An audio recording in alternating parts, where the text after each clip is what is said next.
Welcome to the Pestle, reviewing and breaking down movies to look for insights into the movie-making process. Hosted by Bill O'Reilly. I can't do it. We'll do it live. We'll do it live! Now let's dim the lights and start the show.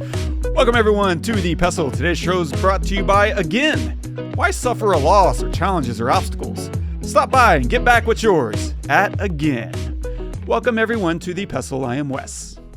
And I am Todd. And we're filmmakers. We make things and we review films to learn about the movie making process and then kind of share our thoughts and what we learned and can spot in this whole thing.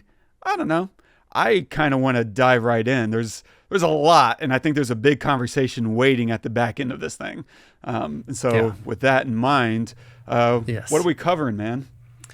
Yeah, so today we are covering Good Luck, Have Fun, Don't Die.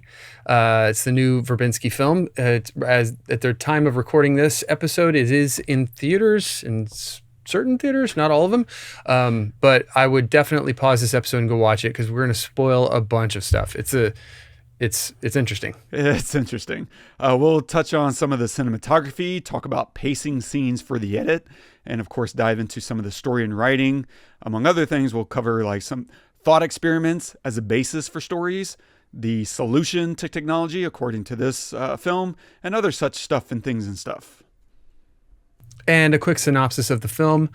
A man from the future arrives at a diner in Los Angeles where he must recruit the precise combination of disgruntled patrons to join him on a one-night quest to save the world from the terminal threat of a rogue artificial intelligence. It's directed by Gore Verbinski, written by Matthew Robinson, cinematography by James Whitaker. It's featuring Sam Rockwell as the man from the future, Haley Lou Richardson as Ingrid, Juno Temple as Susan, Michael Peña as Mark, and Zazie Beetz. My God, Beetz Zazie is correct. Beetz as Janet. What? Beetz is correct. Beetz? Oh, well, I had it right then. Yeah. Zazie Beetz as Janet. Where is the chicken? There it is. Seen her in enough, you'd think I'd get it right. Yeah, Zazie. I've never really heard the perfect pronunciation. Even when she pronounces it, I get confused because it's supposed to be something like Zazie Beetz, but then her friends call her Zaz. So I don't know if there is one right way to eat a Reese's.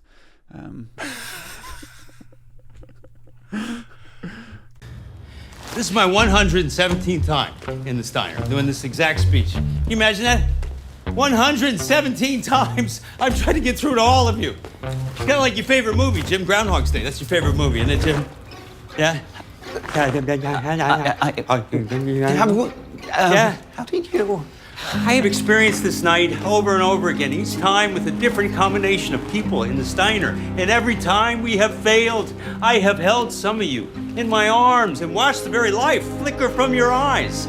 Some of you I even consider family. I've done this so many times. I know some of you better than you know yourselves. Hey, Nancy Delaney and Charles Roberts, you're on your first date. Charles thought Norm's was the right call. Nancy's been planning her exit for 20 minutes. Neither one of you have ever joined my revolution and made it out of this diner alive. Excuse me?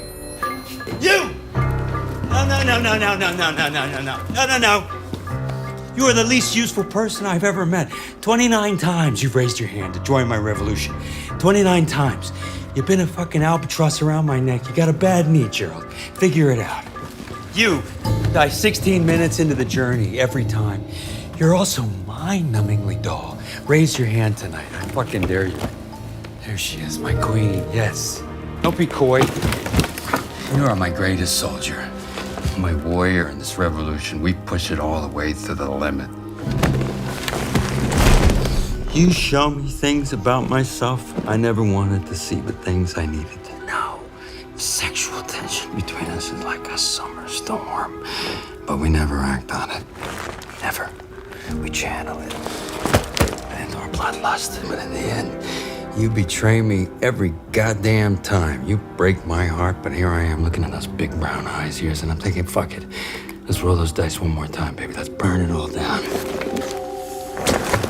All right, dude. So many questions. obviously want to hear your thoughts about the film, what you took away from it, whether it was fun, all that stuff. But first and foremost, how great is Sam Rockwell at being Sam Rockwell? There is no other, man. He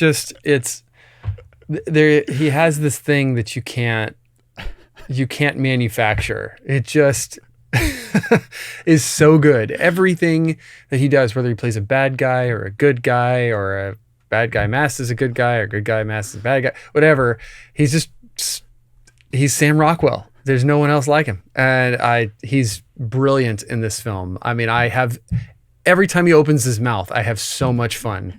And that says a lot about the writing too, don't get me wrong. Yeah. But like we say all the time, writing is just words on a page. It takes, the right performance to bring life to those words. And he makes this movie for me. I mean, it's just so much fun. It's great. It's great. What did you think of him? Yeah, dude, same. Like from the moment he slides into that diner, I'm rolling. Like I was just laughing so much. And the amount of energy and levity he brings really sets the tone right off the bat. And there's just this kooky energy that, I mean, he's always kind of doing his same version of himself in most of his films. I think the most I've seen him act is probably in like 3 billboards. But it's so specific to him, and there's no one else who can really do what he does. I think maybe even the closest we've seen is like Beetlejuice in that first Beetlejuice. Oh, wow. Yeah. I forgot about that. Yeah. And so like him being himself is just immediate joy and makes me want to see him in so many more projects. And it makes me wonder why we don't get to see him more often. But yeah, man, the moment he enters the diner, I think the movie kind of had me. And I gave just tons of grace. I'm like, I don't know what y'all are about to do, but I'll go along now with so much more than I would have without him in this movie. Yeah. I mean, you're spot on about the levity. I think that's what makes it for me, because it's so easy for, a film that's talking about end of days and like AI destroying humanity to be like heavy. Yeah. And while it does feel heavy, sorry about all the banging, I'll cut this out. While it does feel heavy, I think his performance, you're right, is the anchor of where I feel safe. Yeah. I feel a little bit more safe in his hands, and I love that they call out how many times he's actually done this. They don't just say multiple times. They give a specific number, 117 times. And yeah, I think it's great. Just a couple things, that I can talk about. The first thing is I thought that I liked that there are twists in this. One of the things that I really like about time travel movies is, okay, how do you end it? Like a time travel movie can be good or bad depending on the ending, right? It almost doesn't even matter everything that happens in between. It does, right? But it's like, how does this thing end? You took me on this journey for 2 hours, and what are you leaving me with? Because it's time travel, it could literally be anything. And so what was your choice on how to leave me, right? And I thought it was really interesting and cool that when we think it's over, we're reminded of all the stuff that we've learned kind of throughout the film of it's going to give you technology. This technology is going to give you what you want. It's going to make you happy, but you're really going to be in a cage and it's not going to be real. And so we experience that, like that actually happens. And when we think that we've won, we really haven't. And then it starts all over again, right? And what we've learned about like Ingrid being his mother, which I thought was a cool twist. I did not see that coming. I honestly did. Maybe you did. Did you? Eventually, like the moment it cut back to his backstory and I saw the crayon son, I was like, oh, that's his son. I got it. It all clicked right into place immediately. That Ingrid was his mom? Mm-hmm. And that I had no the idea. mom was going to be Ingrid in his backstory. Yeah. Okay. I had zero thought of that, and I, thinking back on it, maybe I should have, because they do, when she's laying in bed with her boyfriend, they do talk about like having a kid and stuff like that, and they do have sex and stuff. So, it like sets it up perfectly. But that's awesome. He's that out. You didn't Her pick it up. Yeah, her boyfriend is like out of the picture so quickly after that that I just kind of like put it aside. I don't know. I didn't think about it. So I thought that was like super cool, and I did not expect. You have more foresight than me. And then at the end, the solution of infecting everyone was really smart.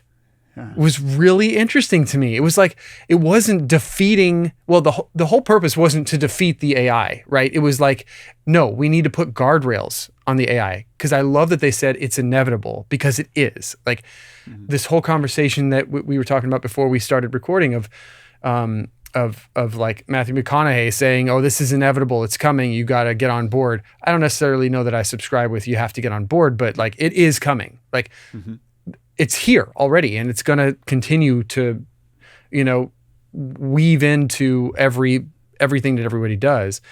But the premise here is to put guardrails on it. I thought that was really smart, right? And then in the end, right, like we have to get people away from the technology, not the technology away from people. That was really smart too. It was fun throughout the whole thing. Even when things were heavy, it felt light because of Sam Rockwell's performance. I thought the writing was smart. There were a few moments where I was like, taken out of it a little bit. But I completely forgave those. Like you said, I was just like, whatever, I'm along for the ride. This is fine. And then I thought also it was interesting, and maybe we can talk about this a little bit, about like what the parallels are for things like the teenagers, being zombies and coming after them. And because like one thing, and things like that are fantastical, but were actual reality in the movie. And I think that's like, is my wife teaches high school. Well, she's taught high school for, almost 20 years, and now she's in administration, but in her teaching, she has told me a lot about teenagers now and what they're like. And this is very much like that. And so what I'm thinking is maybe this is a little bit of a metaphor of they're coming after us, like after us, like in time, like, after we're done, they're coming after us. So, and this is what they're bringing. They're bringing their zombie, faces down in their phones, regurgitating commercials and stuff. And I'm not saying that my kids are any better. Like my kids, they sing Ozempic songs all the time because they see the commercials all the time. Like it's pervasive. And I think that it's also funny that they talk about teachers specifically, because teachers are the closest thing to teenagers, even closer than parents. Like I spend as much time as I can with my kids, but I don't spend 8 hours a day with them like teachers do. So I thought that writing was smart too. I think the one thing that kind of like I didn't really fully get was it Susan? Yeah, the mom. Susan. Yeah, it was Susan, the mom, with her cloned son.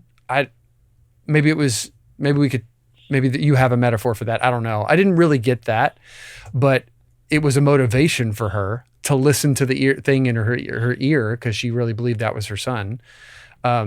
So that was interesting for that character. But anyway, I enjoyed it from beginning to end. I don't think it was like the greatest movie ever made, but anytime there's a time travel movie, it got me interested because I love stretching my brain in this kind of way, in thinking outside of our own realm of our timeline of life and time, and honestly, looking at it from the perspective of, okay,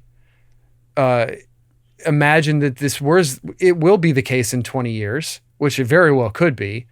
Today is that diner scene. Mm-hmm. What are we going to do about that? It's coming. So we need to put guardrails on this kind of thing to make sure that like we can control it and it doesn't control us. Is that happening? No. Will it happen? I don't know, but it's a little bit of a warning. And I think that's scary, but super fun when you're talking about watching a movie about it. So yeah, I'll stop there. Okay. I don't even know, man. My brain is trying to go like in 4 or 5 different directions all at the same time. So my general vibe, same as yours. Like, I just had a really good time.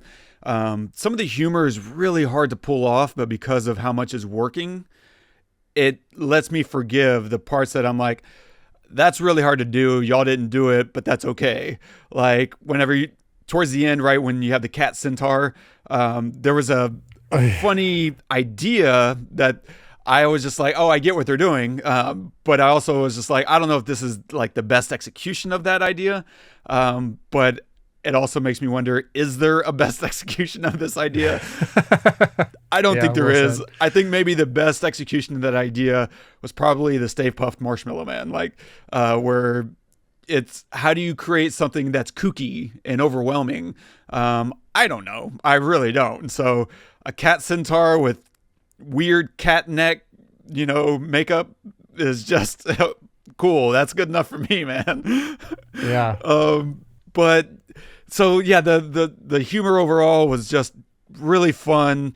A good time. I think if anything, the end began to wear on me a little bit. Like, I thought if there was a way to trim out like 15 minutes, I think we would feel that. Because by the time you get to the end, it just starts to drag a little much when they get into the room with the kid. It was that point where I was just like, okay, we've gone through all this stuff, all these obstacles and challenges and what have you. And now we're here, and it just started to drag and drag and drag. So anything they could have done to tighten it, I think would have paid off. But even with that, I still had a really good time. And I loved all the symbolism kind of running through here. There were so many little things that was just either funny to me or it struck so close to home that it was painfully funny. Like the comments, I mean, that opening, just to start at the beginning, I guess, like he walks into the diner, and of course the diner is called Norm's. And that's obviously very pointed to say this is the norm. And we're watching everyone on their cell phones not look at each other, not look at the wait staff, or they're zonked out, right? And he's having a hard time getting through to them. And it takes so much. And his whole mission as he's walking through there is to grab everyone's phone and throw it away. And that's the only way he can get their attention, is to get the phones out of their hands. And so that's very like symbolic of the whole mission of this movie, is to get people to pay attention. That's it. Can you hear this? There's other things in here that I don't know what to do with. And that comes to the numbers. I'm always interested in what people do with numbers.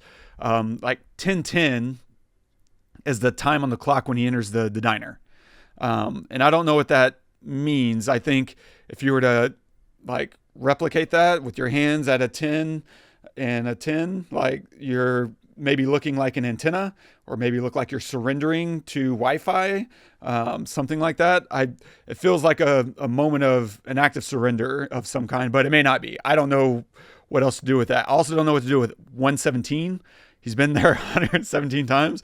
I mean, it's a lot, I guess, but I don't know if there's some other numerology kind of approach to that, as well as there's tons of numbers sprinkled throughout the film.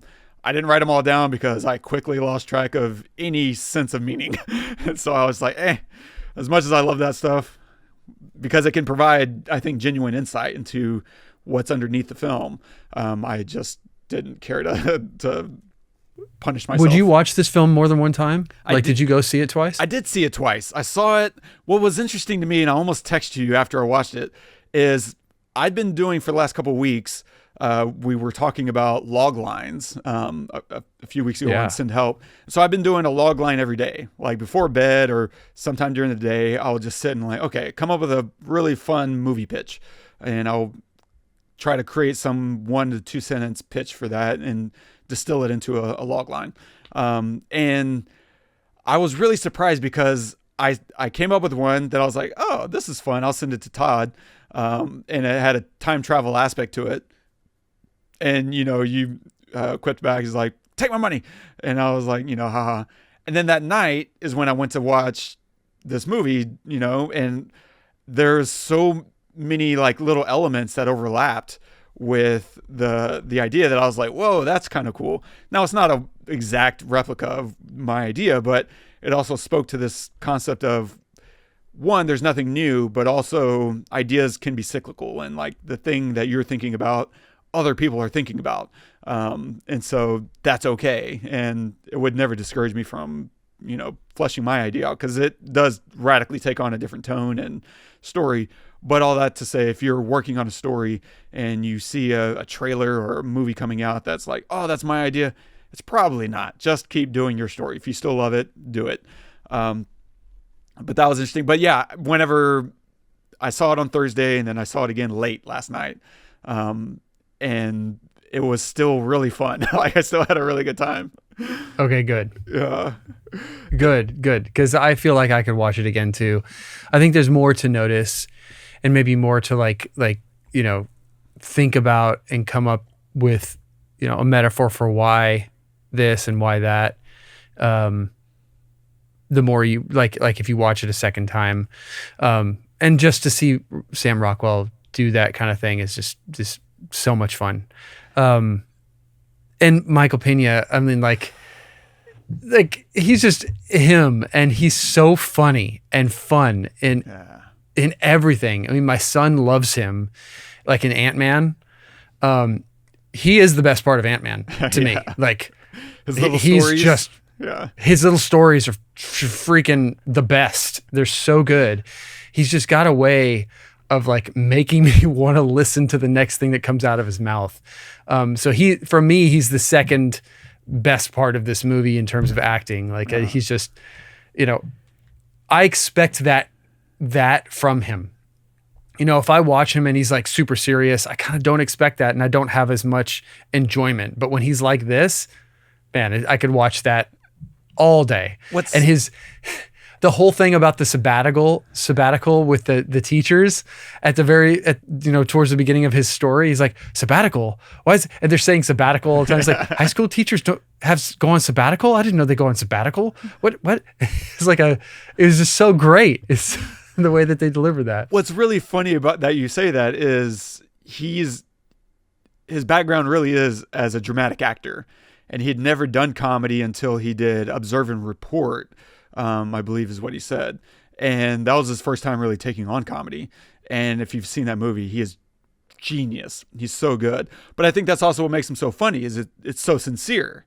Like he's never really trying to make you laugh. He's just playing the scene and doing it in a way that's both serious, but also adds this note of like, he's playing along with everyone else.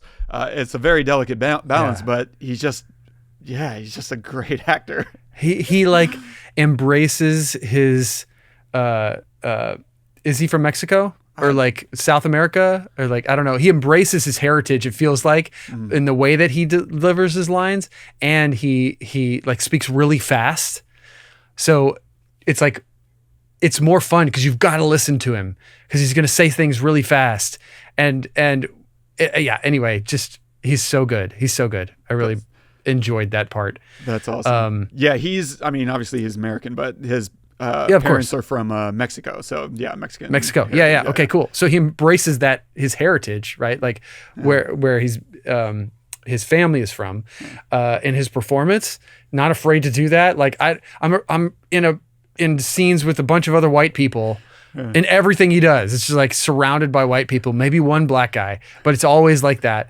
And he steals the show because he's just, I want to listen to him because of the way he delivers his lines. It's so great. I just so adore it. So that beginning sequence is so good for a lot of reasons. One is the the tone that we're talking about, it establishes very quickly the kind of tone we're going through.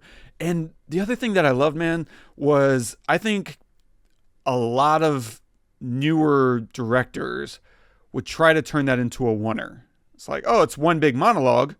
Let's do one big grabby, take sequence, and we can like nail it, and it'll be really fun and engaging. And maybe, but I love Gore Verbinski, being an old hand, using that as a way to inject a lot of energy through cuts. Like, the more you cut, the more energy you inject into the rhythm of the film. And here, there's so many cuts and so much energy, and it's matching Sam Rockwell's energy. It's kinetic, and it's just moving you to engage with it. And it's a great introduction to the world, not just in terms of tone and expectations, but also in like setting a pacing. And now you're like leaning forward, and your eyes are going, and it really creates a lot of space for the end of the film when everything slows down.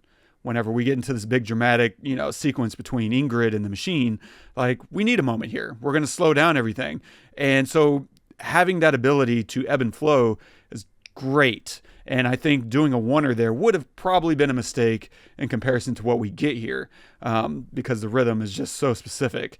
And instead of like intense focus that you get out of a longer take, there's no reason to establish a longer focus there. And instead, what he does get to do is a lot of really interesting visual work, whether it's whipping the camera in a whip pan, right? Whenever he throws the phone into the kitchen and it like skips off the counter and then hits the back of the back, what do you call that? Backsplash, and then lands into the pot. Like, that's a great cut that you couldn't have done in a oneer. Right. And it's just the cut plus the camera movement plus the landing is just so much energy injected into this, I don't know, maybe 1.5 second, 2 second like edit. And you feel it. Like, it's funny and it's precise. And it also gives you a sense of like omniscience that Sam Rockwell has. You couldn't get that without this kind of interplay with the cuts. And I love it. Like, for me, watching this would be even just that opening sequence of pulling that into like Premiere and splicing it up and seeing all the things he's done. Even in that clip that we played, like, you're listening to him talk to that woman with the glasses, and he's saying, you showed me things, stuff that I didn't know about myself, but stuff that I needed to see. And like, it's funny, but it's also being warped because the camera's pulling focus through her glasses. And it's underscoring the dialogue right there in that moment, because he's saying, you showed me stuff, and now we're looking at him through her perspective.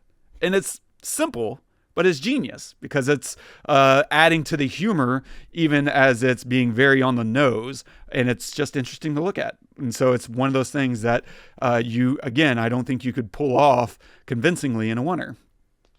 Yeah. Great point. Oh, I love that kind of stuff. Verbinski is one of the greats, man. I do have a question then. Where is a good, because oneers are pervasive just now. Like there are a lot of films and TV shows and oneers can be timeless. They can be amazing. Children of Men, The Godfather, like, I don't know if it's The Godfather or whatever, maybe it's Casino. But there are some amazing oneers that are timeless. But when would a oneer, like, what's the difference between a scene that, because you're right, this scene could have been a oneer, maybe, but it's better not being one. But where's what would be a scenario where a oneer would be better than like having a bunch of cuts? There's probably a lot of use cases, but one of them, I think, is if you want the audience to not blink, to lean in. And if I don't want someone to blink, it's because there's something emotionally happening with a performance, that an actor is doing something that you want them to feel and connect with. And every time you edit, it's acting like a blink. You're giving the audience permission to blink and look away. Whereas if you don't cut away, now they have to lean forward, and you're forcing them to engage with something that's uncomfortable or emotionally compelling. And there's a lot of great like you said, the famous Casino winner, or Casino or Goodfellas, I think it's Casino, where he's going through the back room, is communicating something about his relationship in this world. And so there's something very good that, is being communicated story-wise. There's that case, there's always that case, but there's also something, even in horror films, like the opening of Talk to Me, the Ghost Hand movie, that opening is one big winner, and that pulls you into this universe, and it's selling, the horror of what this character is experiencing. And so I think there's something emotionally that we're getting yanked into, even as it's selling the world. So I think there's probably a lot of reasons, but to me, the best reason is always going to be performance, because you don't. That makes a lot of sense. If you want to heighten, I loved what you said about the character's experience and interaction with the world around them, and increase, eyeball attention or whatever, then it's a good opportunity to do a winner. But if you want energy, if you want to, like you said, to match like Sam Rockwell's energy in his performance, where he turns around, right? There's a cut. And when he turns back around, there's another cut. And then there's a cut to who he's talking to and a cut back to him. Like, it's just like this. Yeah, you could blink, but the energy is high, So it's interesting. I also think it's just a balance, right? Like, when would you use that? Is it necessary? That's the other thing. It's like, there's so many choices that everybody on a set, particularly a director, has to make every single day for every moment of every scene, that, I think that most people would get decision fatigue, but I think the best directors can manage it because they go with a feeling that they're trying to convey, and their experience, so they know, in order to get this feeling, I need to have a lot of cuts, so we're going to have a lot of angles, or in order to get this feeling, we're going to do a oneer, so we have to prep everything, so it's a lot about preparation. But I think that like in terms of, do you do a oneer or do you have a lot of cuts, they both elicit some kind of feeling, right? And so what's the feeling that you want to elicit from your viewer? You want energy, lots of cuts. You want attention and tension, then a oneer, right? So absolutely agree. And it comes through studying your script and breaking it down and saying, here's the sequence that I'm working in, or the scene that I'm working in. What do I feel? What do I think is important in the scene? Because there's times when it's maybe just a long take and you just don't need to look at anyone else. I mean, that backstory with the man from the future, we never see the mom, right? That's intentionally hiding who she is. And so it probably saved a lot of coverage. Like, we don't need to get her reaction. We don't need to get this and that, because it's not important. I don't need to see her. Not only do we not want to see her, but we don't need to see her, because we're telling his story right now. And what's his experience as a child that drove him to be where he is right now? And so we're tuning into his emotions. It comes through studying the script. And as you said, like, what do I want the audience to feel at this point? Do I want them to feel the energy of this moment? Great. Here's how we can do that. And then you need coverage to match it. And does the coverage make sense? And blah, blah, blah. But it's just one step at a time. And thought experiments and being like, this works, this doesn't work for this reason, whatever, philosophically, thematically, blah, blah, blah. So cool. One other thing that last little thought about the opening before I get into the real weeds, this will be fun. The other thing I liked is throughout the film, there's this conversation about books. Like, at the beginning, he's challenging everyone as they're on their phones. Where'd all the bookstores go? He's pointing out how much society's kind of gone away from tactile experiences and into the digital realm. And one of those points he's pointing out is, where'd all the bookstores go? What did you do? And he talks to this woman. What did you do when they took away the record stores? And it's like these experiences that we used to have getting out of our house. And And then he hits one that I don't care who you are, this is going to hit you in the face. And it's something that I think about too much, or maybe not enough, where he says, I bet none of you knows a single phone number by heart anymore. And I was like, ooh, yeah, because I think about that. And I was like, actually, I think I know one. And I thought it out. And then I looked it up and I was wrong. The one number I was like, I've never forgotten this number. Not like your childhood number. We all remember that. But I mean, like, here's a friend's number that if I called right now, it would still work today. Those are the numbers that count, right? And it was wrong. I was like, damn. Oh, I know my wife's number. You do? That's it. Nice. Well done. That's it. But I thought that was really fascinating. And then, of course, when we have the Mark and Janet backstory, Mark, first day at school, pulls out, I think we're supposed to be reading Anna Karenina. This is Tolstoy. And then they all jump on their phones like, what is this? Oh, they got an audiobook. And he's like, audiobooks don't count. Like I think you have to read the book. And I love how timid he is the entire time. Because he knows he's right, but at the same time, he's not entirely sure because this is his first day. And then, of course, the fallout with all those kids, they can't teach these kids, like point blank. Their phones and entitlement make it impossible. And of course, those two things are linked. I mean, to some extent, Yes. we're all snot-nosed brats, but now the entitlement is being really hard coded into phones and maybe culture. And I don't know if I have a whole culture rant, but culture is it's really hard to build a culture and really easy to tear it down. When we look at how we're losing languages throughout the world, and we think we're going to lose many over the coming 50 years, 100 years.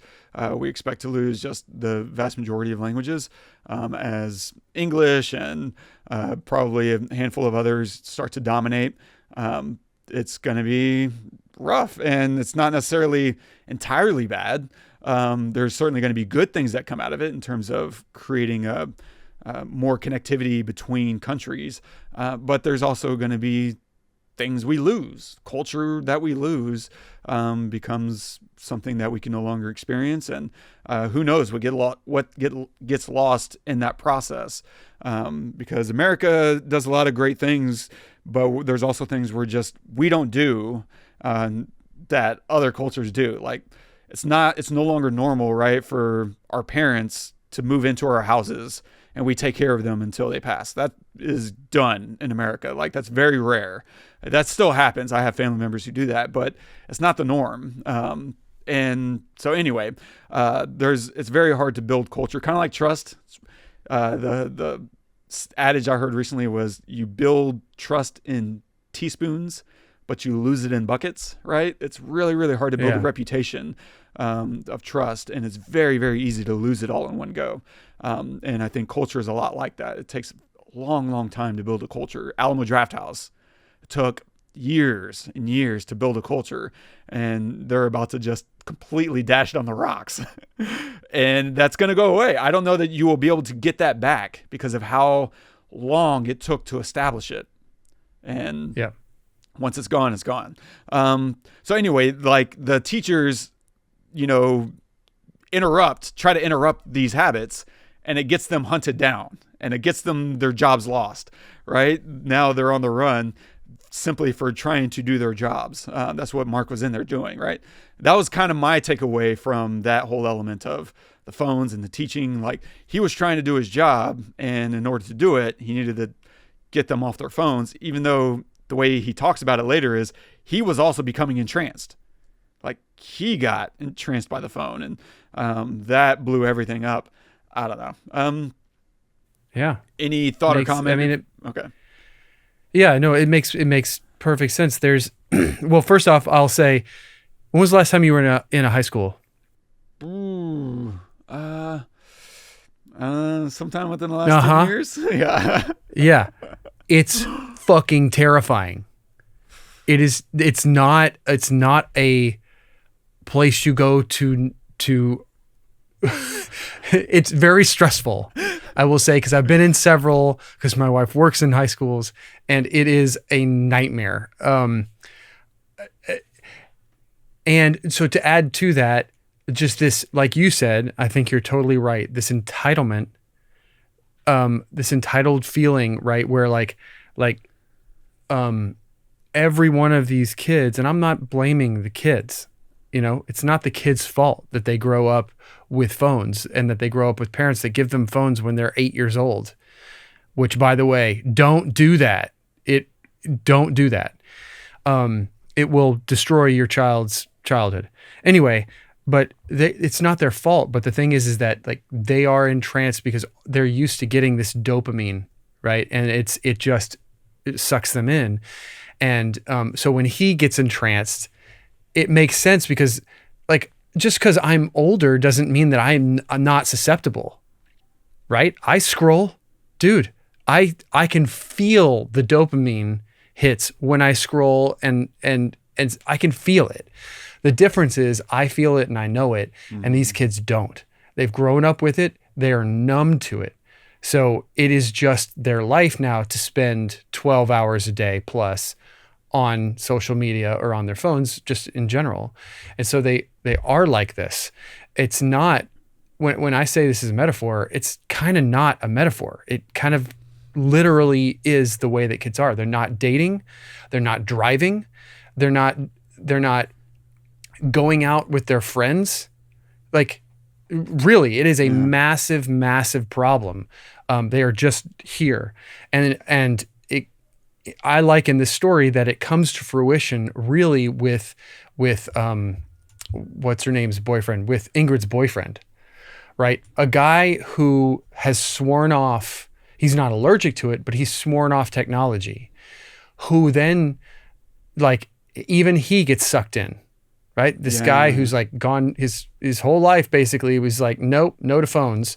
And even he gets sucked in, and not just sucked in, but wants to live inside it. He's so sucked in. So even just because you're a teenager doesn't mean that it's all you, and I like that they called that out. Like you can be older, you can be like completely separated from it, and eventually it will find you, and it will do this to it. And I thought it was really smart to make Ingrid allergic, because she literally can't get sucked in because it makes her sick. Right. So she has to stay away, or else she, and I like the nosebleed, the visual of the nosebleed to signify that something is near. And it also feels very serious. You could do the whole headache thing, but that doesn't feel as serious from a viewer perspective. But when some blood comes out of you, then all of a sudden it's like really serious. So I thought that was really smart. Like she literally can't get sucked in because it hurts her. But they address that it's not just young people, it's also older people that are getting sucked in too, in much more intense ways, right? Because like a teenager couldn't do what her boyfriend did. A teenager couldn't go, like in high school, couldn't go and decide to go live inside virtual reality because they're not adults, right? They can't make that decision. But this kid is, her boyfriend is, and so he can make that decision. Like we could make the decision to just live inside of that if we wanted, and people do that. So like nobody is safe except Ingrid, and she has to be. So it's smart writing. So absolutely. And one thing that really struck me as I watched it the second time, so between the first and second viewing, as I was doing one of my log lines, I was like, I wonder if I could turn a thought experiment into a log line, because we have some of these, I don't know, movies, The Matrix, right? Where it's like, what if you were plugged in, whatever. What if this isn't reality? What if reality is a simulation? Blah, blah, blah. And so I was just like, I wonder what kind of thought experiment I could find, one that I haven't heard of yet, that I could use and turn into a story, or at least a log line, to see if I like the idea. And so I started Googling like thought experiments. And because there's so many, and I probably only know just a fraction of them. And by some weird kooky coincidence, I came across what I think is the thought experiment driving this entire film. And it was like the very first one I came across. And now I'm going to say it, and it's going to sound familiar because it's something we've all more or less considered in a somewhat abstract or generalized way. But I don't think we've ever put it, most of us anyway. There's some brainiacs out there who read through these things and find them. But this is a very specific drill down on a very broad idea that we find ourselves wrestling with day to day. And it's called the experience machine. And there's this guy, this philosopher in the 70s, wrote a book. His name is Robert Nozick. And he put together this thought experiment. And I'll read through some of the conditions just to get you into the idea, which is the argument, and I'm reading off of Wikipedia. The argument is along these lines. Premise number 1, if experiencing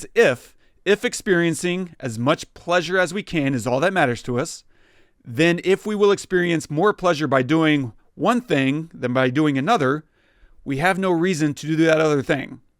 You do the thing that brings you more pleasure, right? So if the thing on your left gives you 100 pleasure units, the thing on your right brings you 99 pleasure units, you would not do the thing on the right.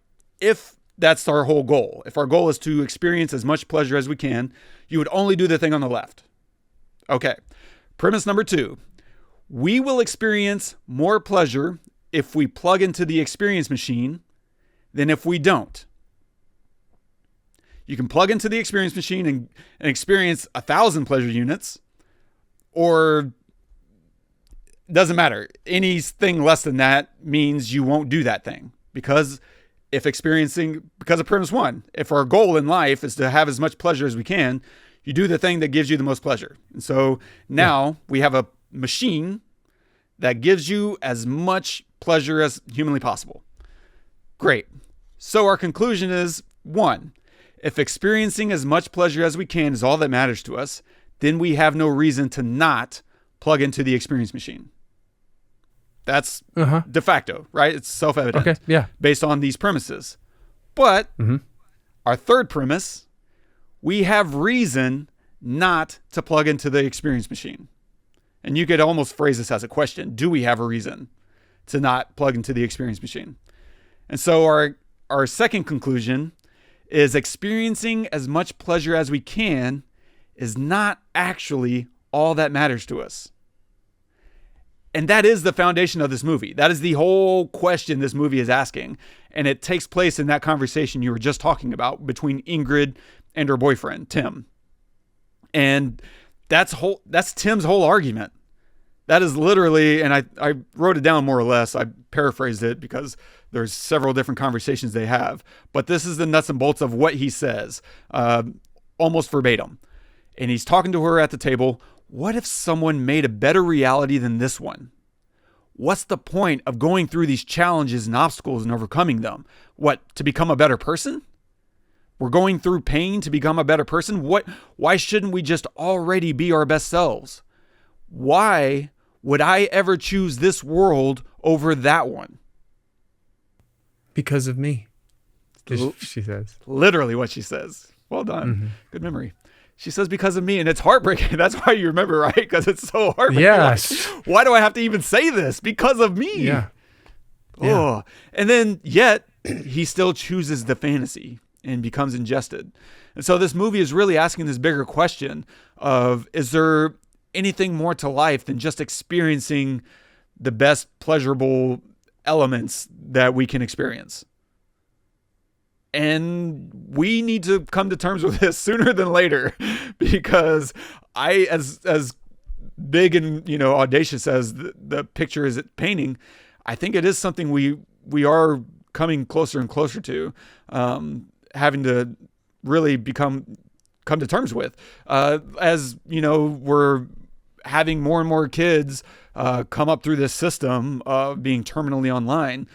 There is a study I read, I think yesterday, the day before, that is tracking. I wish I had it in front of me. I couldn't find it. I did a quick look, and I can't remember where I found it. If it was on Slashdot or some subreddit, but it was basically tracking the ability of children, basically year over year, and being able to assess the cognitive skills of one generation against a past.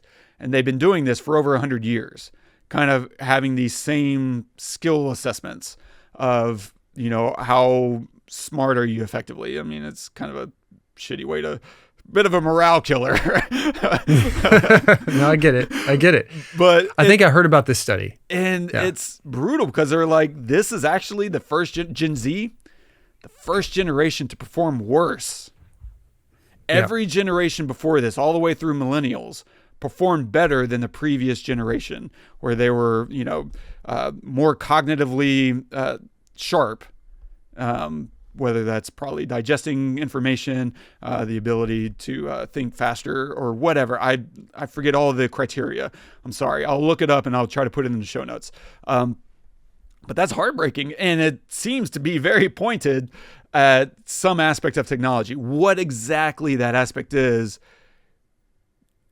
in flex, right? We don't really know. It's easy to just say social media, but what does that even mean? Was it it's having friends online? Is that bad?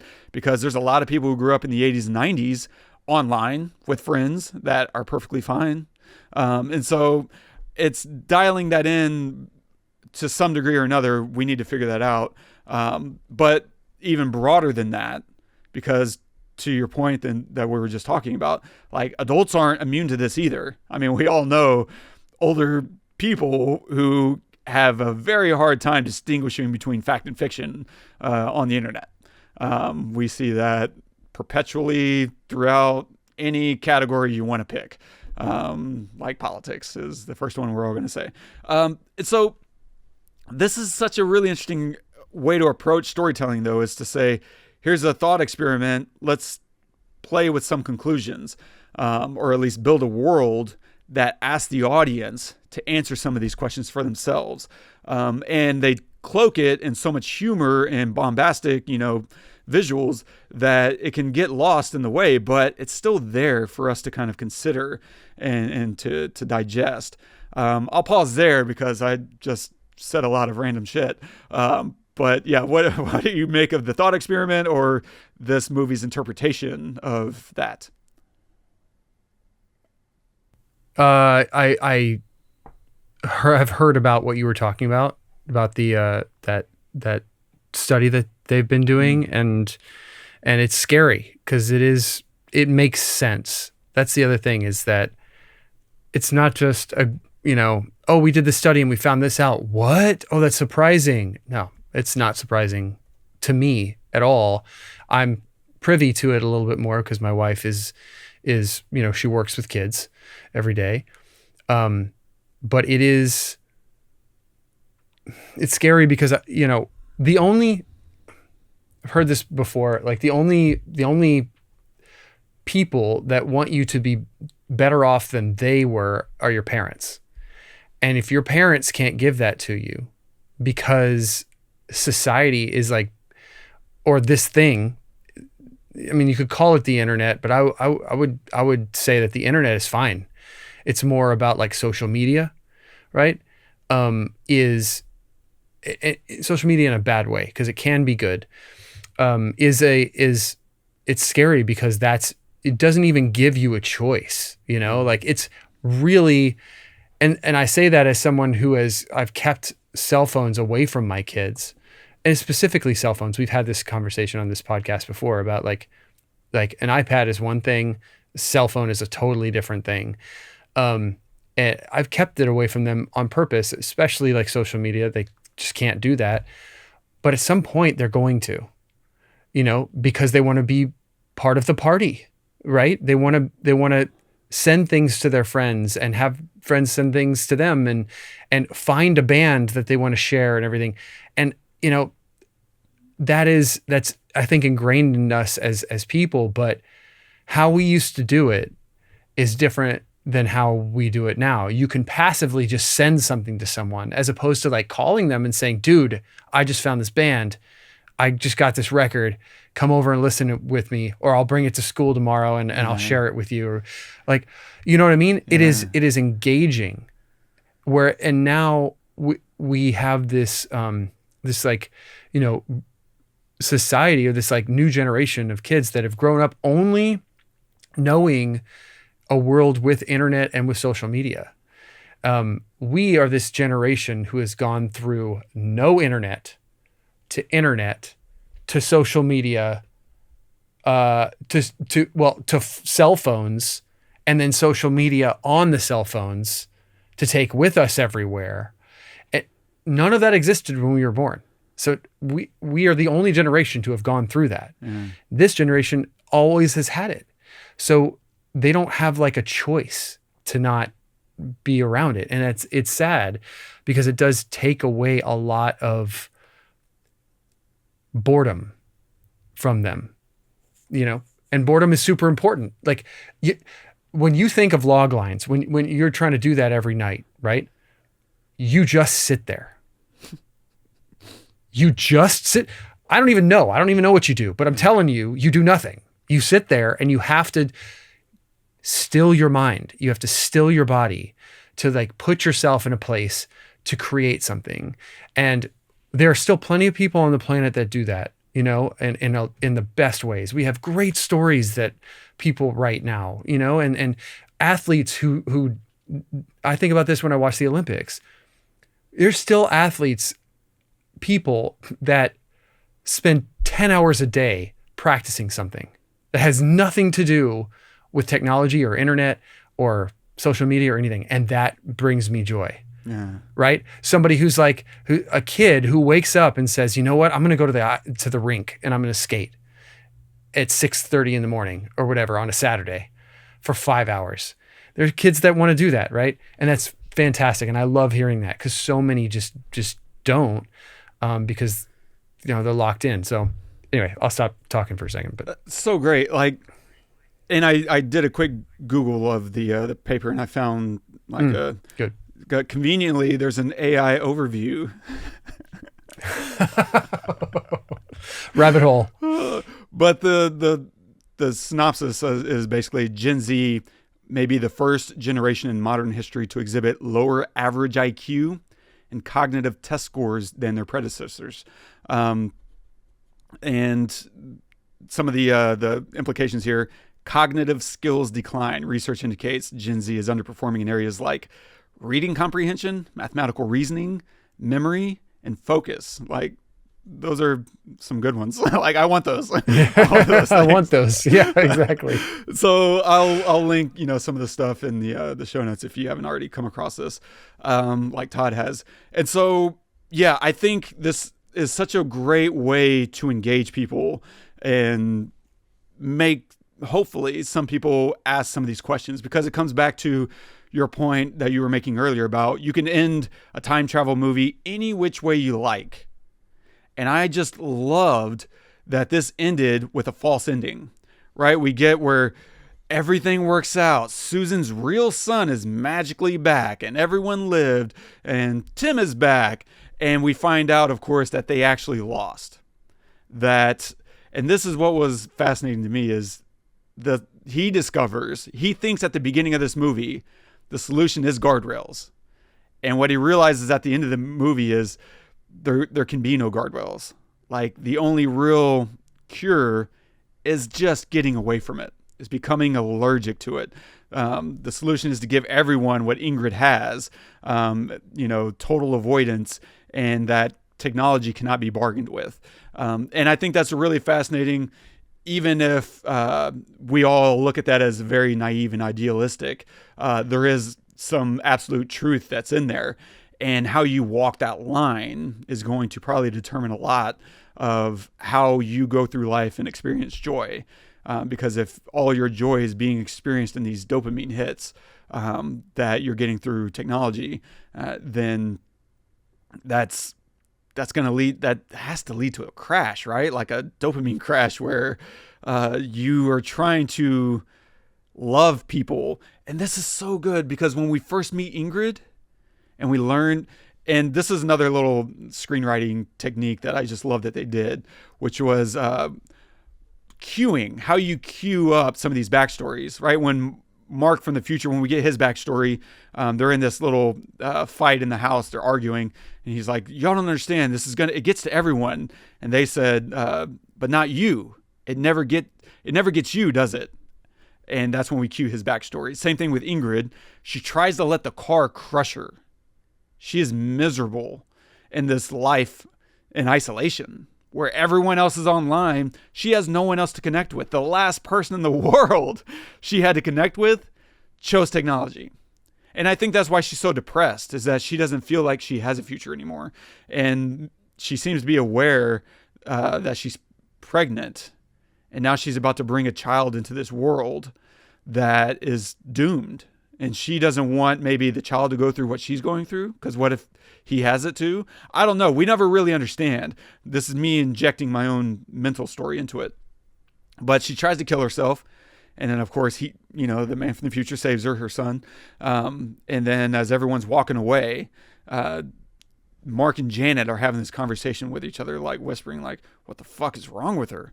And that's when we cue her story, right? Another writing cue, someone asking, hey, what's going on with that person? Well, cut to, let's find out. And the first thing we find out is she's allergic to technology. And the parents ask this really interesting question. How will she find happiness or joy or love? Like, we're talking about people growing up without technology and assuming they don't have any avenues to connection. And that's a really heartbreaking question to ask about a kid who just doesn't get to have a cell phone. Yeah, exactly. Like, or a computer, or be online or whatever. We did just fine as people without all of this stuff. I say that surrounded by electronics. Yeah. I'm aware of that. But I try not to let it control my life. You know what I mean? Or my happiness. Yeah. Right. It's hard. It's a great metaphor. The film does a great job of doing that. It really does. And that's the question we need to be willing to ask, but also in maybe just a slightly different way, because as we're getting more and more connected and we're experiencing higher and higher highs, we also need to be thinking about how will we find happiness and joy and love if we're kind of desensitizing ourselves to it through these artificial means. And that's I think a much more pointed and relevant question than asking what if my kid doesn't have access to all these things that all these other kids do. And then, because that's a great question. It's like your kid's going to have something that no one else will have. And that's an internal monologue. And it's going to be something that Susan's son, this is what I think is happening with Susan's kid, is he dies in a shooting and then he gets cloned. And that clone, I think, is what the reality is. That kid that comes out is all the other kids. He's missing his individuality.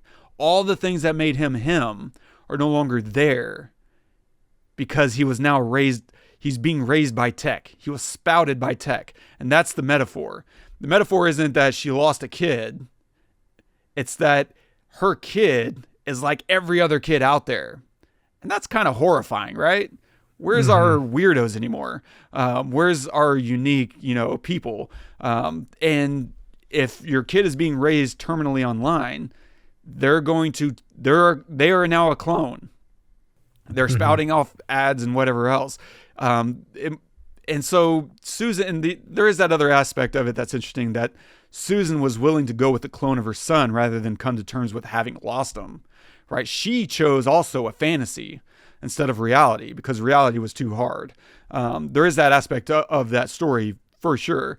But I think the other aspect is being pointed at, that her son, by being a product of technology and being raised by technology and grown and birthed by technology, is no longer an interesting person.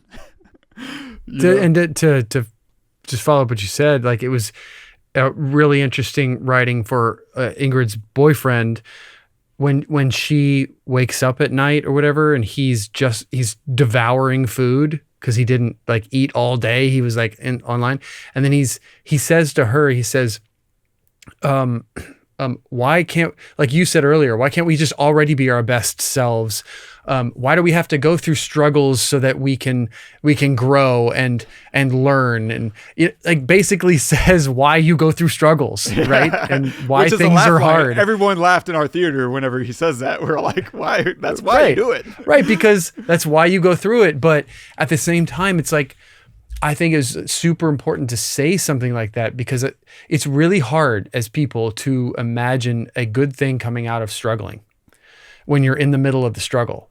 It really is. It's when you look back on the struggle that you're like, man, thank God that I struggled because I learned this and I did this and blah, blah, blah. But in the middle of it, it just feels like, man, I wish this could be over. I wish that, I could already be great, or that I could already, why am I not? Why do I have to go through this stuff?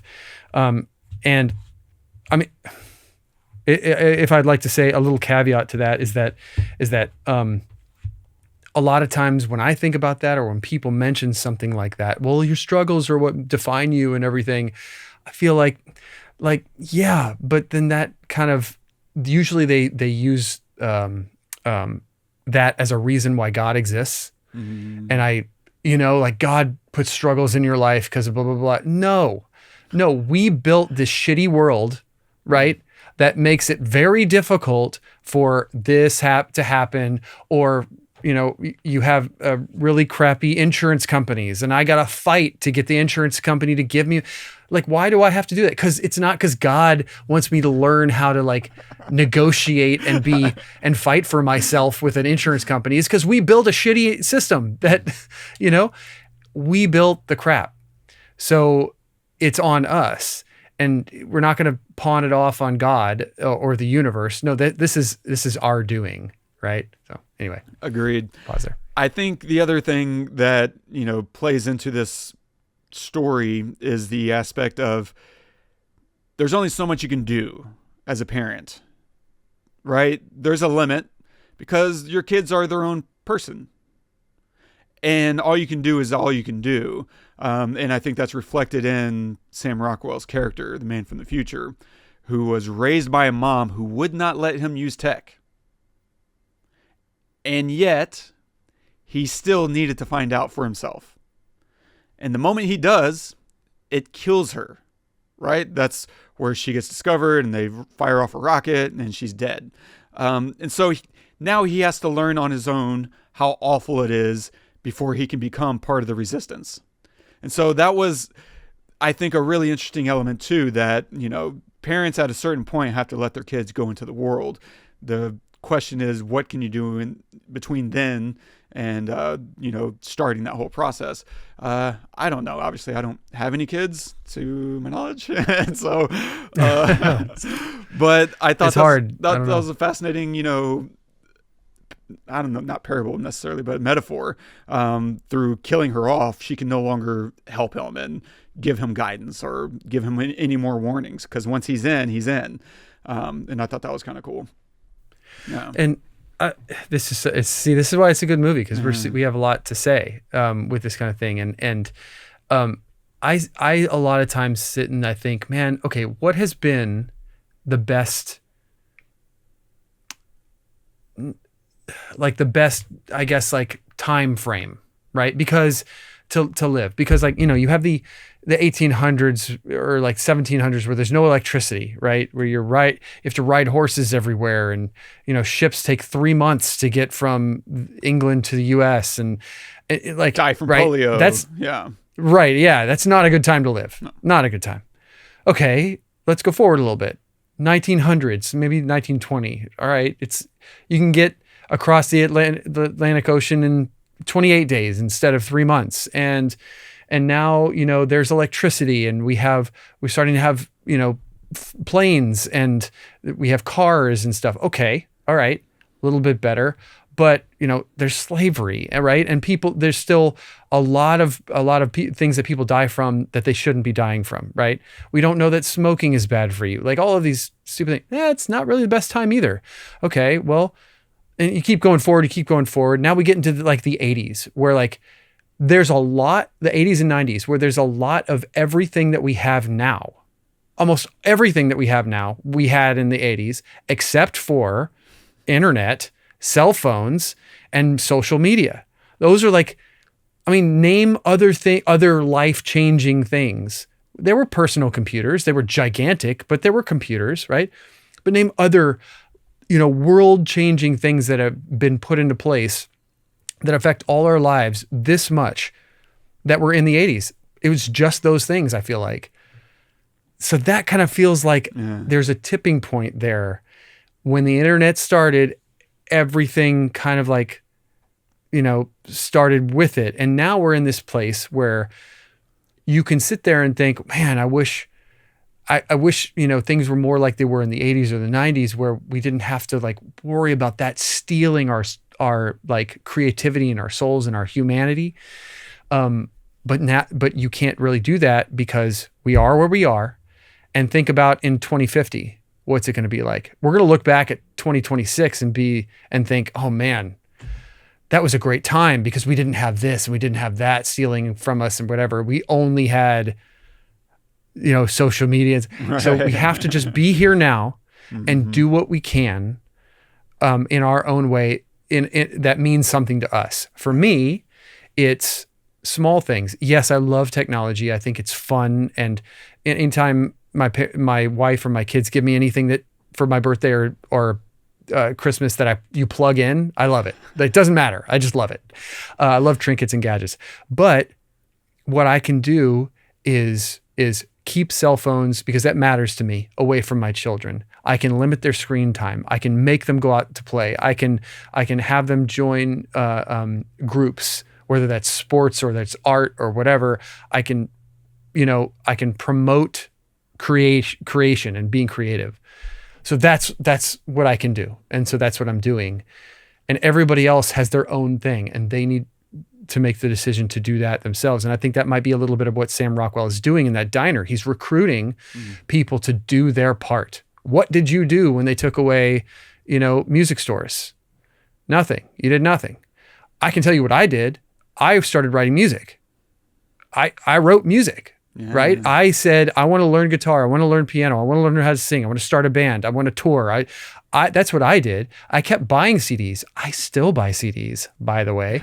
Yes, I listen to Spotify, but I still buy vinyl, Yeah. So there are things that matter to me that don't matter to somebody else. Somebody else doesn't give a shit about that. You buy movies. Mm-hmm. You buy them. Yeah. Like I don't buy movies because hasn't been my medium my entire life. It's been yours your entire life. And so you care about that. So you're doing your part in that regard. So, man, I don't know. There's a lot. Yeah. I think, okay, my last couple thoughts. One's going to be a big one. One, this is a small one. At the very end, whenever he decides to go back to Norm's one more time, I love we get a shot of the claw machine. And inside the claw machine are all these toys that are all the bad guys that they face. Like there's a rat in there, there's a robot. I couldn't get a look at it, but it was like built of all the things that they face, all the obstacles. It was really cool little flourish. That's awesome. Like, why not? So I didn't notice that. I'd love to see, what else is in there and a still frame. The other thing, I'll come back to my big one. The other thing that I just keep thinking about, and maybe it doesn't matter at all, is what universe is this set in?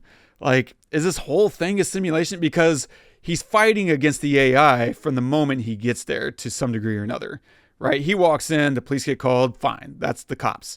But once he gets outside the kid's house, there's this element of weird things are going to start happening.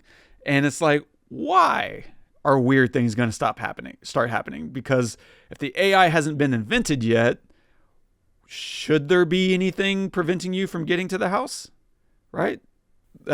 So, and then how does this big cat monster come out and etc.? Who is controlling those kids? So obviously part of that is the AI was already building itself, right? The 9-year-old isn't a real boy or an inventor. It is an embodiment of the AI. Fine. And yet, there's still these magical things that are happening, such as the Cholula bottle falling onto the floor, spinning around, and pointing at his mom.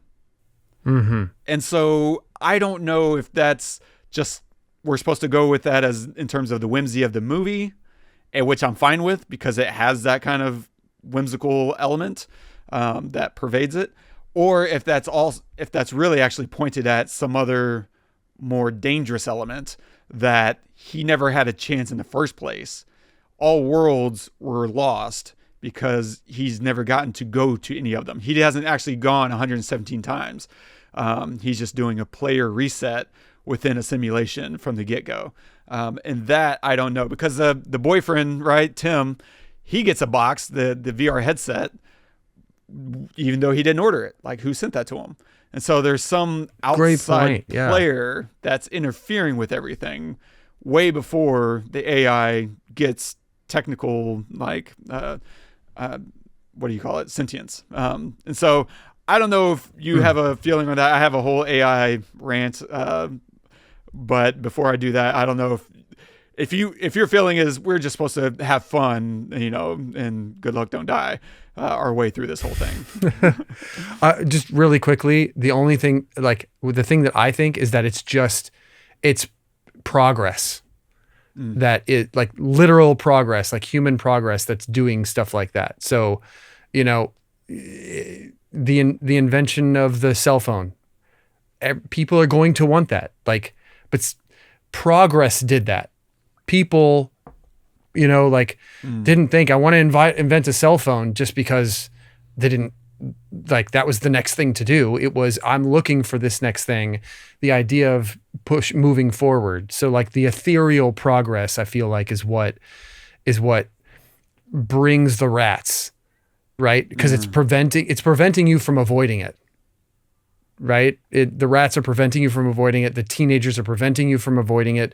The cat thing is preventing you from avoiding it. It's the literal embodiment of progress that you can't stop. Yeah. And it comes at you like a wave of Navy SEALs, right? Oh, this next synthesizer that does all of these things or whatever, this next iPhone or whatever. It's like, oh man, that's super cool. It's like, anyway, that's kind of, but you're right. I didn't think about that until you brought all those things up. And I'm like, okay, maybe it's that. And so I don't know. Maybe this works for me. So my last thought is really about AI. And as I've said from the beginning, once ChatGPT 3 came out or whatever, my whole mentality has been that it's a tool. I don't think it's going to replace nearly as much as everyone thought it would. And I still feel that way. I keep waiting to get to the pure tool aspect. And my problem as more and more every day, what finally broke my brain was watching Matthew McConaughey kind of go on this inevitability rant, where it's kind of like get on board or get lost kind of mentality. And I was just like, man, AI, I think it's overhyped. It's just too much, right? Here's my point is, why is everyone selling so hard to tell me this is the future? No one had to tell me that the internet is the future. I just got online. No one had to sell me digital cameras as the future. I just bought a camera and I fell in love with filmmaking. Yet there is a circus performance screaming to convince me AI is the unavoidable future and to get on board or be lost in the dust of history. Just like blockchain and crypto, right? The last gold rushes of the past decade. And I'm not denying that AI will be a big part of our future and redefining a lot of shit. But I'm just concerned about how inflated it's become, that just the thought of not drowning myself in it is some kind of doomer path to becoming Amish or something. It's just so overwhelmingly hyped up. And I think it's going to be world changing without being all consuming, right? Cars and electricity changed the world. We all use them, and it maybe even ushered in more equality than humanity's ever experienced. But they benefited people regardless of feverishness and didn't need quite as much selling. They did. There was certainly some convincing that needed to happen, to be fair, to electrify the nation, so to speak. But maybe their true benefits, really took decades to surface. When you start talking about, school buses suddenly could take me, a country bumpkin, to school. Stuff that wouldn't have been possible, in another era. Even with cars, it took a while to develop a school bus or an ambulance to save lives. And so those things take time. And I keep waiting for AI to kind of get to that point. And it'll be a while. It might be decades before we really get to the the crazy benefits that we just don't see right now. And so my point being, I think, is like AI is in a bubble, and that's well known. I'm not like, ringing the bell for the first time here. But I just also think there's some sky is falling hysterics and some snakes oil salesmanship happening. And the truth is somewhere between those extremes, in my opinion, right? It's not pure snake oil, but it's also like the world isn't about to come to an end either. And I'm just really exhausted right now with everyone trying to convince me that AI is going to replace me. Like, I'm sorry, if I put my script up against your shitty AI script, I'm going to fucking dominate you. It's not going to be close. And I see this happen in my life all the time. I have clients that come to me with their AI scripts, and I every time I read through them and I see, is there anything I can take from this?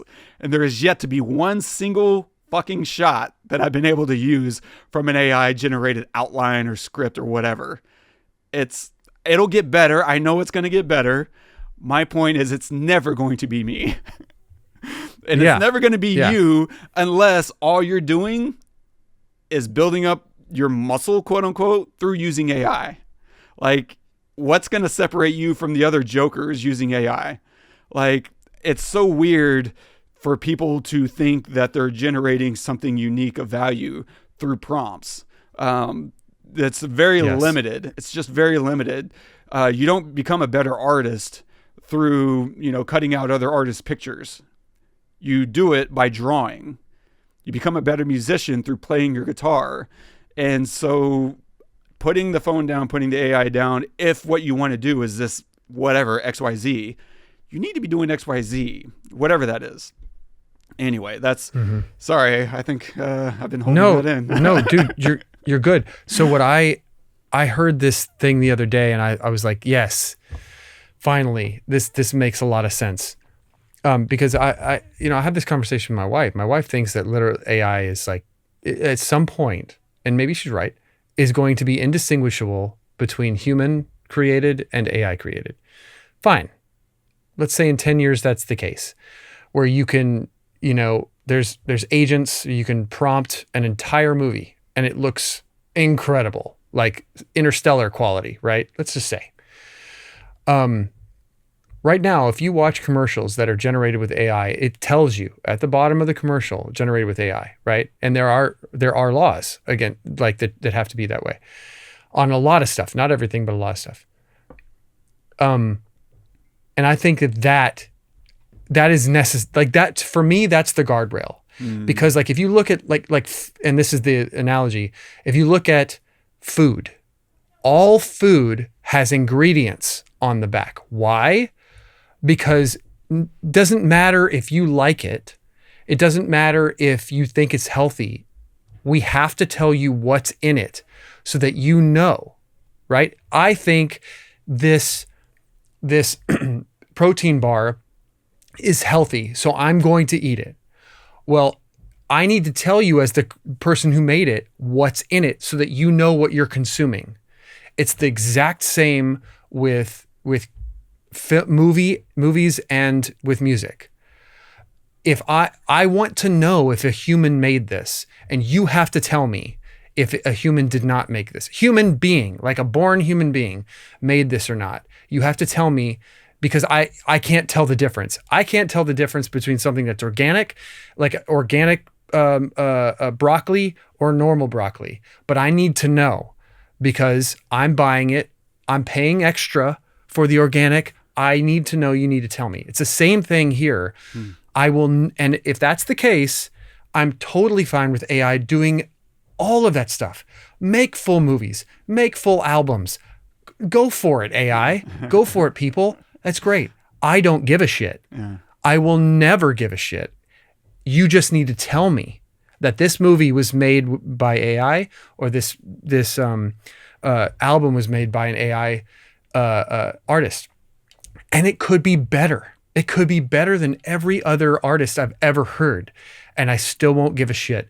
I'm telling you, because what I want is I want to resonate with the person who went through all the stuff they went through in their life in order to write that, in order to create that piece. That's what I love about art, is not the painting, the person who made it, and why, and how many fucking hours they spent learning how to do this thing that I can't imagine being able to do. Blows my mind. Yeah. Computer, I don't give a shit how fast it calculates 1,000,000 divided by 3 or 36. I don't care how fast. It doesn't matter. A human doing that is incredible. That's it. That's it. You just have to tell me that it's AI so I can make the decision to like throw it in the trash. That's it. One last question, then we'll do final thoughts and wrap it up. Yeah. This has been a long one, I know. Yeah, this has been great, though. I'm loving this. Yeah. My question to you, simple question: are you tempted ever to use AI to create a song and then just recreate it for Todd?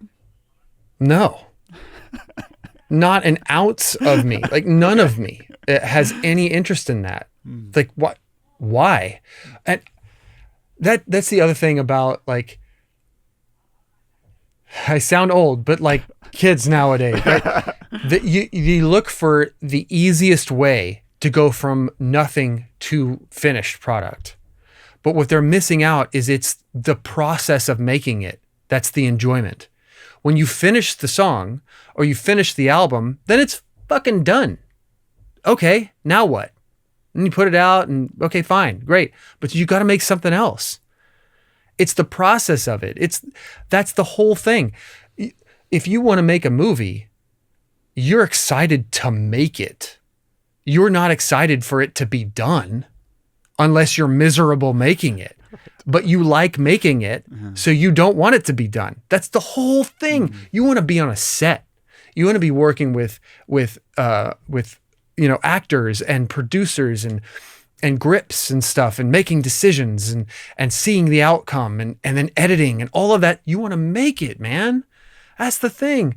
I have no desire to cut out any moment of the process, even the shitty moment of sitting down when I have nothing and thinking, well, what's this going to be about? I got no idea. Well, I got to ask those questions. I got to like find the answers, and then I got to make the decision to start and like write the first word. No. And I assume the same for you in your writing process, right? Zero interest. Yeah. I mean, you could probably look at my list of ChatGPT prompts over the last, 4 or 5 years. And most of them are, I mean, it's probably been 2 years since I touched it. But it would be like, write me a haiku about Keanu starring in whatever, The Notebook or something Speed. stupid. Yeah. Like just testing like how good is it. And I think the very first time I got on there, I think I had asked it jokes, like tell me a joke. Okay, tell me another joke. Tell me another joke. And it just became the same jokes over and over and over again. I was like, got it. I see the level of creativity I'm dealing with. And it's not very scary. It still feels like you're talking to a computer. No. It doesn't feel like, intelligence. No, exactly. Absolutely. So when I see people, man, who just, there's been this thing going around, right, where people are asking, like, draw a picture of me based on everything you know about me. And I'm like, whoa, I mean, look, if you're out there doing that, have fun, good luck, don't die. But it knows absolutely nothing about me. It would probably paint the weirdest picture of, I don't know, a couch or something. But yeah, I don't want technology to know anything about me, let alone be able to accurately paint anything about me. I don't know, but I'm also a weirdo. I am Sam Rockwell to a large degree. And that's okay. I'm okay with that. Anyway, final thoughts, man. Good luck, have fun, don't die. I think it raises a lot of great questions. It's a shame that it's like such a medium run at theaters. I mean, we did Iron Lung last week, and I think that was in more theaters than this is. And it's just kind of like it's just a shame. It should be on more screens. And Sam Rockwell is fantastic. Yeah. That is so weird how hard it was to see a showing of this. Alamo is playing it, and they're doing it at their smallest theater. And I was just like, and it kept filling up. Like there was no way to get in because it kept selling out. And I'm like, y'all could do one of your bigger theaters. Like, it was just the weirdest release I think I've seen of a movie of this magnitude. If this were, the new, whatever, Celine Sciamma film, French indie drama, like, okay, yeah, put it in your small theater. That makes sense. But this is like a popcorn movie. What the hell are y'all doing? So what are you going to recommend this week? Yeah, this week I'm going to recommend a show. You could love it or hate it. I enjoyed watching it this week. I stayed away from it because I didn't know what to expect from the visuals of it. It's a Netflix show, 11/22/63, which has Franco. What's his name? James Franco. Yeah, James Franco in it. Sarah And Gadon. I didn't have any idea that it was a narrative. I thought it was like a documentary. So yeah, it's there's time travel in it. There's repercussions of things. There's decisions, and I think they do a really great job of making you want to watch the next episode. And I instead, the new episode of Shrinking came out. Normally when it comes out, I watch it, but I hadn't finished 11/22/63, so I wanted to finish that. So That's awesome. I was just like, boom, boom, boom. And I really liked it. I think James Franco was great in it. The woman who plays his love interest, I forget her name, Sarah but Gadon. she's amazing. Yeah. What? Sarah Gadon. Oh yeah, she's amazing. Oh my God, you love her every moment she's on screen. So it was a lot of fun and interesting take on a lot of things. So so 11/22/63. Nice. Yeah, she's wildly underrated. I'm trying to remember if that was originally run on cable TV or if it was like a Hulu. I think it might have been a Hulu series. And yeah, Stephen King, man, that dude. Yeah, it was a book, right? He wrote that? Yeah, I don't know if it was a full novel or a short story. Short, yeah, I'm not sure. I've never read it, but he did write the what they based it on. Yeah. Golly, that guy. The hell, man! I think he's from the future, and he just came back, Stole just everyone wrote all else's the best stories. Yeah. Yeah, That's awesome. I'm going to recommend a Martin Sheen film called The Way. Now, you want to talk about unplugging and getting offline? This is a story about a father who's mourning the loss of his son. And what's really interesting about that is The Way is directed by Martin Sheen's son, Emilio Estevez. And so that's a really cool team up. And it's very intimate. It's personal. It's this guy who goes on I forget which trail it is, but he goes on a trail and it takes him like a week or two of walking this trail as he's meeting people and trying to process loss. That's it. It's a very straightforward drama. It'll make you want to, in this order, hug Martin Sheen and then go walk for a week outside. It's just beautiful. Aw. Yeah. That's awesome. So Okay. take a look at that and stay tuned for next week when we're going to go back to, is this the first? I think we've done another Russell film. David O. Russell. Oh, we did The Fighter. We're going to take a look at another David O. Russell film, Silver Linings Playbook. And Todd may or may not, if he decides, to share a story of his first viewing of this in Alamo Drafthouse. And so stay tuned for a very special episode of Blossom. And if you're enjoying the show, don't forget, subscribe, review. And if you want to comment on this episode, you can do that at thepestpodcast.com/good luck, have fun, don't die. Oh yeah, and the music at the end was really cool. So good. I loved it. So our quote of the day today is from Robert Nozick. Sure. If someone picks up a third party and throws him down, if someone picks up a third party and throws him at you down at the bottom of a deep well, may you use your ray gun to disintegrate the falling body before it crushes and kills you? Is he British or is this old? Is from a long time ago? The ray gun. Yeah. That's may you? I love that. May you? It was just another thought experiment of his I came across when I was like, what other things has he said? And I'll probably pick up one of his books at some point this year. But I thought that was a really interesting thought experiment of the rights that you have and how. So yeah, you're down at the bottom of a well and someone else up at the top grabs a bystander throws them down at you. Now you're going to die if that thing falls on top of you, right? So now, is it wrong? Do you have permission to kill someone else, innocent, in order to protect your own life? Like, what's the line in the sand of where it's okay to cause someone else harm in order to protect yourself? What justifies self, protection? And on the other hand, that person's going to die anyway. Are you now actively contributing to their death, or was that really at the hands of someone else? But you are actively killing them. So I think just the philosophical implications of that are really fascinating. And these are the things that, trolley problem kind of things that are really fun to ask, but I think can elicit not just more about ourselves, but maybe also ways to think about the world, because that becomes a whole other, that's a crazy example, because when would that ever happen? But that can play out in other ways. Whenever you start talking about the government sending cops into your house for something that is unjustified, right? That's a real thing, but it's very much exemplified in this thought experiment. So I don't know. I just like entertaining these kinds of things, but maybe there's something else to pick up from that you want to talk about.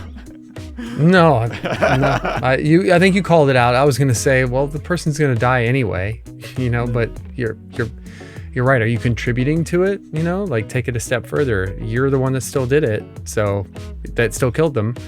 Even though somebody sent them on that journey, you're the one that pulled the trigger. So I love the idea of calling it a journey. Well, I'm trying to think metaphorically instead of like actual figuratively, of like someone taking a journey down a deep well. That's literally like good luck, have fun, don't die kind of thing. Like, just tossing the person down. Man, this has been awesome. Yeah. Great quote. Thank you guys so much for joining us on this. This is a long one, but I think it was fun, and we got to talk about a lot of things that obviously mean something to us, and we had some opinions on. So thank you, and hopefully you enjoyed it too. Make sure to subscribe, review us wherever you get your podcasts, and if there's a film you'd like to see us talk about or pick apart, let us know. Share us with your friends. It really, really helps. Until next time, I'm Todd. I'm Wes. Go watch some movies. Good luck. Have fun. Don't die.